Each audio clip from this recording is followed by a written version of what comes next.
ஆண்டவராகிய இயேசு கிறிஸ்துவின் நாமத்தினாலே மீண்டும் இந்த நேற்று வரை நிகழ்ச்சியில் உங்களை சந்திப்பதில் மிகுந்த சந்தோஷம். இன்றைக்கி இந்த நேற்று வரையில் அநேக காரியங்களை நம்ம பார்க்க போகிறோம். சில காரியங்கள் எல்லாம் மிக வேகமாக நடைபெற்று கொண்டிருக்கிறது. வேதத்தினுடைய தீர்க்க தரிசனுடைய நிறைவேறுதல்கள் அவைகளை தான் நாம் பார்க்க போகிறோம். வாங்க பார்க்கலாம். முதலாவதாக நம்ம இந்த தேர்ட் வேர்ல்டோடைய அப்டேட் இதை நம்ம பார்த்துட்டே வரோம். ஒவ்வொரு நேற்று வரையிலும் பார்த்துட்டே இருக்கிறோம். இது இன்னும் இப்பொழுது அப்டேட் ஆகியிருக்கிறது. சகரியாவின் புஸ்தகத்தில் நீங்கள் 12ஆம் அதிகாரத்தில் வாசிக்கும் பொழுது 1 முதல் 6 வசனத்தில் இஸ்ரேலுக்கு அகைன்ஸ்டாக உலக நாடுகள் கூடிக்கொள்ளும் அப்படின்றது. ஏகமாக எல்லாருமே ஒன்றா கூடிக்கொள்வாங்கன்றிருக்கு. அப்பொழுது இஸ்ரேல் தனித்து விடப்பட்டிருக்கும். இன்றைக்கி அந்த இடத்துக்கு இஸ்ரேல் வந்துருச்சு. நீங்கள் நல்லா கவனித்து பார்த்தீங்கன்னா இஸ்ரேலுடைய பிரதமர் நெத்தனியாகு சொல்கிறாரு, இஸ்ரேல் தனித்து விடப்பட்டிருக்கிறது. எந்த விஷயத்தில் அப்படின்னு பார்த்தீங்கன்னா, ஹமாஸ் பிரச்சனையை ஆரம்பித்தாங்க இல்லையா, அலெக்சா ஃப்ளட், அதாவது மாஸ்கான இடத்துக்காக ஆரம்பித்த போது அதை அவர்கள் மிக வேகமாக செய்ய திருப்பி இஸ்ரேல் அடிக்க இது ஒரு பெரிய இஷ்யூ ஆகி இன்றைக்கி அது இஸ்ரேலுடைய இந்த யுத்தமானது விஸ்தாரமாயிருச்சு, பெரிய லெவலில் ஆயிடுச்சு. இப்பொழுது அடுத்து 1,00,000 பேர் அந்த இடத்துலேருந்து எவாக்குவேட் பண்ணுறதுக்கு இஸ்ரேல் பல பிளான் பண்ணிகிட்டு இருக்குது. அதுக்கு பின்னாடி பல காரணங்களை அவர்கள் சொல்லுகிறார்கள். இந்த நேரத்தில் தான் ஹமாஸ் சீஸ்ஃபயர், அதாவது சமாதானத்துக்காக யுத்தத்தை நிறுத்துவதற்காக ஒரு இடத்துக்கு வந்திருக்கு. ஆனால் இஸ்ரேல் சொல்லுது நான் நிறுத்த மாட்டேன் அப்படின்னு சொல்லுது. ஹமாஸ் நிறுத்துற அப்படின்னு சொல்கிற இடத்துல ஏன் இஸ்ரேல் நிறுத்த மாட்டேங்குது, ஹமாஸ் ஏன் நிறுத்துது அப்படின்றது காரணத்தை பார்த்தீங்கன்னா, இப்போ அந்த இடத்துல மேற்கு கரை வரைக்கும் அவங்க ராஃபா வரைக்கும் அடிச்சுட்டே போயிட்டாங்க. ஜனங்களை எல்லாம் எவாக்குவேட் பண்ணிகிட்டே இருக்கிறாங்க. ஒரு கூட்டம் ஈஜிப்டுக்குள்ளே போகிறதுக்கான வேலை நடக்குது, இந்த பக்கம் சிரியாக்குள்ளே போகிறதுக்கான வேலை நடக்குது, எல்லாம் நடந்துட்டுருக்கு. ஸோ இதுக்கு மேலே ஜனங்க பாதிக்கப்படுவாங்க அப்படின்னு சொல்லிட்டு ஹமாஸ் நிறுத்துவதாக அவர்கள் அறிவித்திருக்கிறார்கள். ஆனால் இஸ்ரேல் இதை ஏற்றுக்கொள்ள மறுக்கிறது. காரணம், ஹமாஸினுடைய முடிவு வந்துருச்சு. அவங்க அந்த முடிவிலிருந்து தப்பிக்கிறதுக்கு தற்காலிகமாக ப்ரீத்திங் டைம் கேட்குறாங்க. இப்போ விட்டுட்டோம்னா ஹமாஸை திருப்பி அவங்கள இது பண்ண முடியாது. ஸோ நாங்கள் இப்போ ஹமாஸை ஒழிச்சிட்டு தான் இதை நிறுத்துவோம் அப்படின்றது இஸ்ரேலுடைய காரணம். இந்த விஷயத்தில் அமெரிக்காவிலேருந்து சில நாடுகள் எல்லாம் இஸ்ரேலுக்கு அகைன்ஸ்டாக மாறி இருக்குது. அவங்க என்ன சொல்கிறாங்கன்னா, சரி அந்த ப்ரீத்திங் டைம் கொடுங்க, அங்கே இருக்க மக்களை பாருங்கள் அப்படின்னு சொல்லி. இஸ்ரேல் சொல்லுது, ஹமாஸுங்கிறது தனி இயக்கம் இல்லை, மக்களோடு கூட மிக்ஸ் ஆகிருக்கு. அவங்க மக்களை தான் ஷீல்டாக வச்சுருக்கிறாங்க, வெப்பன்ஸாக வச்சுருக்காங்க. ஸோ மக்களுக்கு நடுவில் தான் அவங்க பங்கர்ஸ் இருந்துச்சு, எல்லாமே இருந்துச்சு, நாங்கள் ப்ரூவ் பண்ணியிருக்கிறோம். ஸோ இப்போ அவங்கள அப்படி விட முடியாது அப்படின்னு சொல்கிறாங்க. இந்த விஷயத்தில் உலக நாடுகள் எல்லாமே இஸ்ரேலுக்கு அகைன்ஸ்டாக இருக்குது. இப்போ தான் நெத்தனியாக சொல்கிறாரு, நாங்கள் தனித்து விடப்பட்டாலும் சரி எங்கள் முடிவிலிருந்து மாற்றம் இல்லை. இது நம்ம ஏற்கனவே சொன்னதாங்க. இது எங்கே போய் நிற்கும் அப்படின்னா, அலெக்சா ஃப்ளட் அப்படின்னு சொல்லக்கூடிய அந்த மாஸ்க் இருக்கிற இடம் இஸ்ரேல் கையிலையோ ஹமாஸ் கையிலையோ போக வேண்டும் என்று தான் ஆரம்பிக்கப்பட்டது. அது கடைசியில் இஸ்ரேல் கையில் போய் தான் நிற்க போகுது. அங்கே தான் இது நிற்கும். அது வரைக்கும் இந்த யுத்தம் நிற்காது. அது வேறு விதத்தில் விஸ்தாரமாக்கிட்டே போகும். நீங்கள் பல வகையில் அதை பார்த்துக்கிட்டே இருக்கலாம். நாம் இதனுடைய அப்டேஷன் 2வது விஷயத்தை பார்க்க போகிறோம். 2வது விஷயம் என்ன அப்படின்னு கேட்டால், இதில் ரஷ்யா ஜாயின் பண்ணணும் அப்படின்னு நம்ம சொல்லியிருந்தோம். உங்களுக்கு ஞாபகம் இருக்கும்னு நினைக்கிறேன். இப்போது நேட்டோ நாடுகள் எல்லாம் அங்கே போய் ரஷ்யாவுடைய எல்லைகளில் தங்களுடைய படைகளை நிற்க தொடங்கிட்டாங்க. எல்லா நாடுகளும் அங்கே கொண்டு போது, அதாவது ஜெர்மனியாக இருக்கட்டும், மற்ற நாடுகளாக இருக்கட்டும், தங்கள் படைகளை அனுப்ப தொடங்கிட்டாங்க. இப்போ ரஷ்யாவுக்கு எதிராக ஏறக்குறைய ஐரோப்பா முழுக்க, அமெரிக்கா உட்பட எல்லா நாடுகளும் தங்களுடைய காரியங்களை வச்சுருக்கு. இதுக்கு நடுவில் பார்த்தீங்கன்னு சொன்னால் ரஷ்யா என்ன சொல்லியிருக்கு அப்படின்னா, இது எங்களுக்கும் உலகத்துக்குமான யுத்தமாக மாறிக்கொண்டிருக்கிறது, நாங்கள் இதில் பின்வாங்க போகிறதில்ல அப்படின்னு சொல்லி ரஷ்யா உக்ரைனில் உள்ள சில பகுதிகளை அடித்து மிகப்பெரிய சேதத்தை ஏற்படுத்தியது.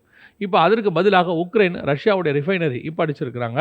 அதை அடித்து மிகப்பெரிய சேதம் ஏற்பட்டிருக்கிறது. இப்போ ரஷ்யா அதிபர் என்ன சொல்கிறாரு அப்படின்னு கேட்டிங்கன்னு சொன்னால், நாங்கள் இந்த யுத்தத்தில் கடைசியாக நியூக்ளியரை யூஸ் பண்ணுறதுக்கு பயப்பட மாட்டோம், நாங்கள் நியூக்ளியர் வெப்பனை யூஸ் பண்ண தயாராக இருக்கிறோம் அப்படின்னு சொல்லியிருக்கிறாரு. இப்போ இந்த யுத்தமானது பெரிய லெவலில் விஸ்தாரமாகிட்டே போகுது. இது எங்கே போய் நிற்கும் அப்படின்னு கேட்டிங்கன்னா, கண்டிப்பாக இந்த ஹமாஸ் பிரச்சனையோடு கூட வரக்கூடியதான இவைகளுக்கும் அதுவும் ஒன்றாக சேர்ந்து ரஷ்யாவும் இந்த நாடுகளெல்லாம் ஒன்றாக சேர்ந்து நிற்பாங்க. இதுதான் மிக முக்கியமான அடுத்த அப்டேட். ரஷ்யா உள்ளே நுழைய தொடங்கிருச்சு. ரஷ்யா ஆன் வார், அதாவது ரஷ்யா யுத்தத்தில் இருக்கிறது. இப்பொழுது இது 3ஆம் உலக யுத்தத்தை நோக்கி தான் போய்கொண்டே இருக்கிறது. இதனுடைய அப்டேஷன்ஸ் எல்லாவற்றையுமே நாம் கர்த்தருக்கு சித்தமானால் வருகிற நேற்று வரை நிகழ்ச்சியிலே நாம் பார்க்க போகிறோம். அடுத்து மத்திய 24ஆம் அதிகாரத்தில் ஆண்டவர் சொல்லக்கூடியது, ஜனத்துக்கு விரோதமாய் ஜனம் எழும்பும் அப்படின்னு சொல்லி ஒரு காரியத்தை நம்ம பார்த்தோம். இந்த ஜனத்துக்கு விரோதமாய் ஜனம்ங்கிறது பல வகையில் இருக்குது. அதாவது உலகம் முழுக்க, அமெரிக்கா போன்ற நாடுகளில் பார்த்தீங்கன்னு சொன்னால் நிறவெறின்னு இருக்கும். ஸ்ரீலங்கா போன்ற நாடுகளில் இனவெறி இருந்துச்சு. இப்போ இங்கே வந்துட்டிங்கன்னா ஜாதி வெறி இருக்கும். சில இடத்துக்கு போனால் மொழி வெறி இருக்கும்.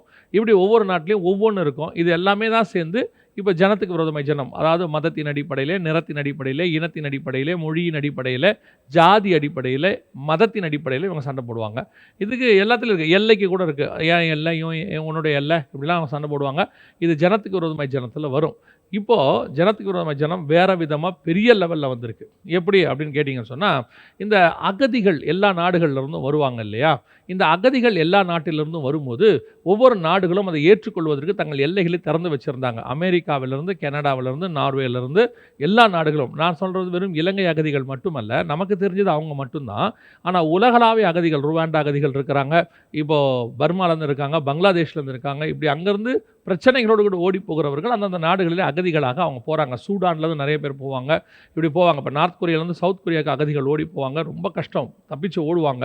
இப்படி எங்கெங்கெல்லாம் யுத்தங்கள் அதிகமாக இருக்குதோ அல்லது சர்வாதிகாரம் அதிகமாக இருக்கோ ஜனங்கள் ஓடுவாங்க. இந்த அகதிகளுடைய எண்ணிக்கை அதிகமாகிக் கொண்டே போகுது. அது அந்தந்த நாடுகளுக்கு பிரச்சனை உண்டாக்குது. இப்போ அந்த நாடுகள் சரி நம்ம நாடு இருக்குது, அவங்க கஷ்டப்பட்டு வராங்க அப்படின்னு தான் எல்லைகளை திறந்து கொடுத்தாங்க.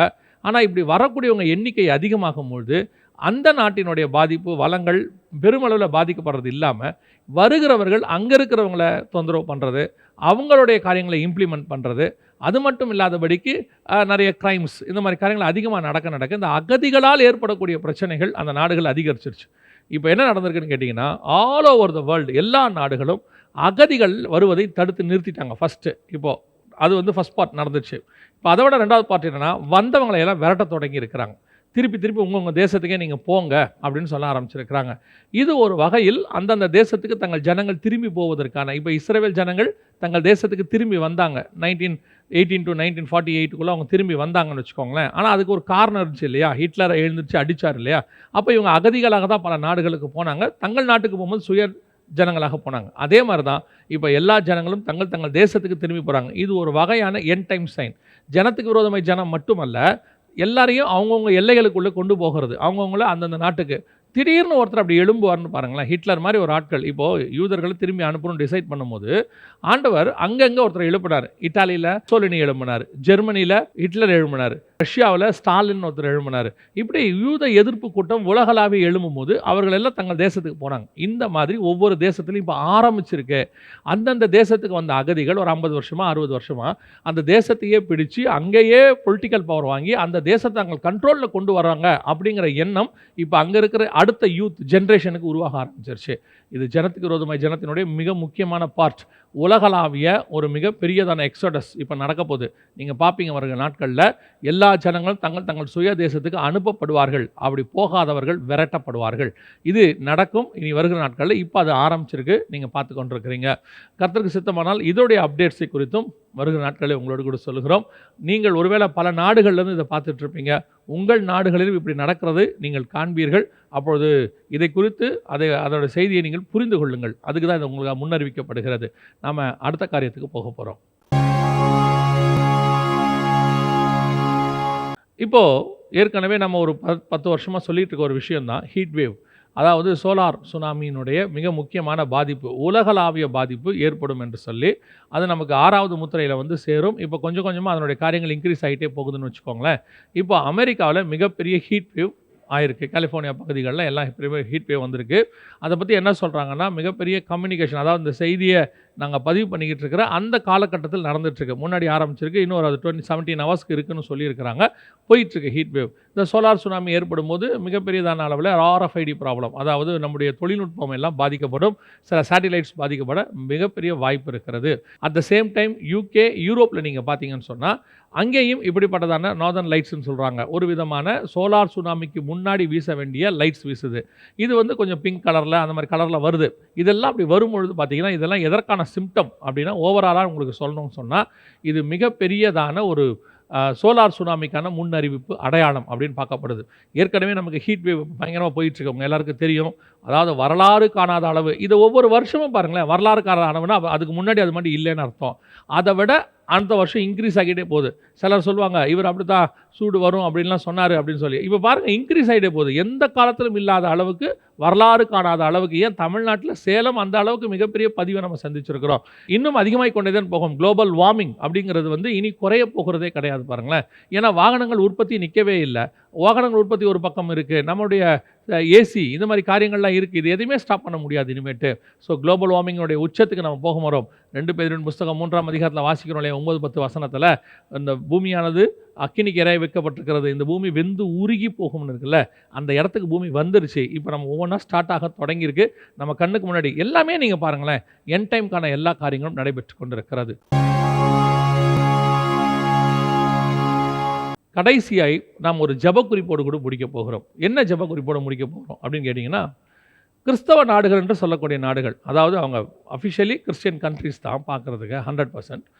ஆனால் அவங்க ஜனநாயக முறை இப்படி தான் இருக்கிறாங்க. ஸோ அந்த நாடுகளில் வந்து மற்ற மதங்களுக்கும் இம்பார்ட்டன்ஸ் கொடுக்குறாங்க. அவங்க அந்த மதங்களுக்காரங்க இம்பார்ட்டன்ஸ் வரும்போது அது பிரச்சனை இல்லை. அந்த மதக்காரங்க அவங்க வந்து பிரச்சாரம் பண்ணுறதுக்கு சட்டம் இடம் கொடுக்குது, அவங்க கொடுக்குறாங்க. அந்த அளவுக்கு அவங்க வந்து தாராளமயமாக இருக்கிறாங்க. பல நாடுகளில் வந்து சட்டம் எப்படி இருந்தாலும் கேட்காத ஒரு பெரிய கூட்டம் இருக்கிறது. அதாவது மத தீவிரவாதிகள் இவங்க என்ன பண்ணுவாங்கன்னா, சட்டம் இருக்கும், ஆனால் இவன் அந்த சட்டத்துக்கெல்லாம் கீழ்ப்படிய மாட்டான். நீ அங்கே சுவிசேஷம் சொல்லக்கூடாது, அங்கே சர்ச்சு நடத்தக்கூடாது அப்படின்லாம் சொல்லுவான். அது சில நாடுகளில் அப்படிப்பட்ட காரியங்கள் இருக்குது. ஆனால் இந்த ஐரோப்பா நாடுகள், பல நாடுகளில் பார்த்தீங்கன்னு சொன்னால், இந்த சட்டங்கள் படி அவர்களுக்கு வந்து சுவிசேஷம் சொல்வதற்கு, அவங்களுடைய மதத்தை பிரச்சாரம் பண்ணுவதற்கு அனுமதி கொடுக்கப்பட்டிருக்கு. ஆனால் இப்போ அது வரைக்கும் பிரச்சனை இல்லை. ஆனால் இப்போ எங்கே போய் பிரச்சனை நிற்கிதுன்னா, இது வந்து பிரச்சாரம் பண்ணுறவங்ககிட்ட பிரச்சனை இல்லை, கவர்மெண்ட் பிரச்சனை. எந்த அளவுக்கு போயிட்டுருக்கு அப்படின்னு கேட்டிங்கன்னா, அவர்களுக்கு பிரச்சாரம் பண்ணுவதற்கு அனுமதி கொடுத்து விட்டு கிறிஸ்தவத்துக்கு பிரச்சாரம் பண்ணுவதற்கு அனுமதி கொடுக்காத அளவுக்கு போய் கொண்டிருக்கிறது. அதாவது ட்ராக்ஸ் டிஸ்ட்ரிபியூட் பண்ணுறதுக்கோ, பொது வெளியில் சுவிசேஷம் சொல்லுவதற்கோ அவர்களுக்கு அனுமதி இல்லை. ஆனால் மற்ற மதக்காரர்கள் பொது வெளியிலே தங்கள் வேலைகளை செய்வதற்கு அவர்களுக்கு அனுமதி இருக்கிறது. இப்படிப்பட்டதான காரியங்கள் உலகளாவிய நடக்குது. அதாவது நீங்கள் ட்ராக்ஸ் கொடுத்தா அரெஸ்ட் பண்ணிடுவாங்க. நான் சொல்கிறது கிறிஸ்டியன் கண்ட்ரீஸ்னு சொல்கிற கண்ட்ரி. அதனால தான் நான் எப்போவுமே சொல்வேன், கிறிஸ்டியன் கண்ட்ரின்னு ஒன்று கிடையாது. அப்படி ஒரு கண்ட்ரியை வந்து அவர்கள் வந்து சொல்கிறாங்களே ஒழிய 100% கிறிஸ்டியானிட்டி, அதாவது பைபிள் சொல்கிறபடி ஃபாலோ பண்ணுற கிறிஸ்தவ கண்ட்ரி இல்லவே இல்லை. ஏன் அப்படின்னு கேட்டிங்கன்னு சொன்னால், இவர்கள் எல்லாரும் பைபிளை விட்டு விலைக்கு ரொம்ப தூரத்துக்கு போயிட்டாங்க.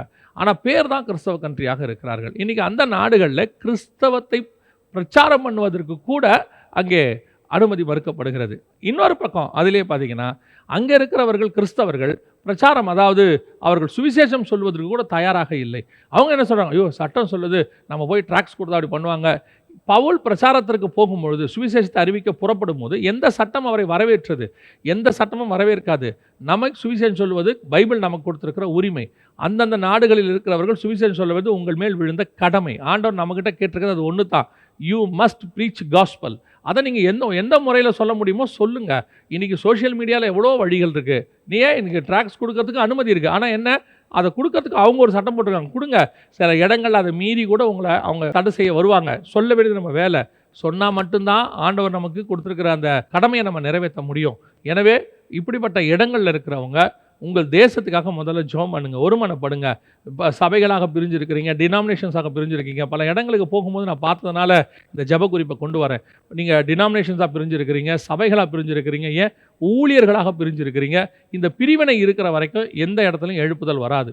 அந்த 120 பேரும் முதல் 3.5 வருஷம் ஒருமனம் இல்லாமல் இருந்தாங்க. அவங்க ஒருமனப்பட்டு ஒரு இடத்தில் கூடி வரும்போது அங்கே எழுப்புதல் வந்தது. தயவு செய்து இந்த நேரத்தில் விழிச்சு கொள்ளுங்க. உங்களுடைய தனிப்பட்ட சுய பிரச்சனைகள், உங்களுடைய தனிப்பட்ட தேவைகள், உங்களுக்குள்ள இருக்கிற ஈகோ ப்ராப்ளம்ஸ், பதவி போட்டிகள், இதனால உங்களுடைய பிரிவினைகள்னால எழுப்புதல் தாமதிக்கப்படுது. அது மட்டும் இல்லாமல் சுவிசேஷம் அந்த இடத்துக்கு போவதுக்கு தடை செய்யப்படுகிறது. இந்த பழி உங்கள் தலைமேல் விழும். இப்போ நீங்கள் ஒருமனப்பட்டாக ஆக வேண்டும். அத்தனை பேர் ஒருமனப்படணும், ஜெபிக்கணும். ஃபஸ்ட்டு ஜெபிச்சு அந்த இடத்துல போய் செய்யணும். நான் உலகளாவே பேசிகிட்டு இருக்கிறேன். அப்படி செய்யும் பொழுது தான் இந்த இடத்துல எழுப்புதல் வரும். இல்லை என்றால் இன்னும் நீங்கள் இருக்கிற இடத்தில் நீங்கள் குறுக்கப்படுவீர்கள், ஏன் விரட்டப்படுவீர்கள், தடை செய்யப்படுவீர்கள். அதற்கு முன்பதாக விழித்து கொள்ளுங்கள். இனி காலம் செல்லாது. ஆண்டவர் வெகு சீக்கிரத்தில் வருகிறார். கடைசி அறுவடை, கடைசி எழுப்புதல் காத்து கொண்டிருக்கிறது. அதில் ஈடுபட வேண்டிய மிக முக்கியமான பொறுப்பு நம்முடையது. நாம் இணைந்து ஒருமனப்பட்டு செயல்பட்டால் ஒழிய அந்த அறுவடையை பார்க்க முடியாது. கர்த்தருக்கு சித்தமானால் இன்னொரு நேற்று வரை நிகழ்ச்சியில் உங்களை சந்திக்கிறோம். God bless you.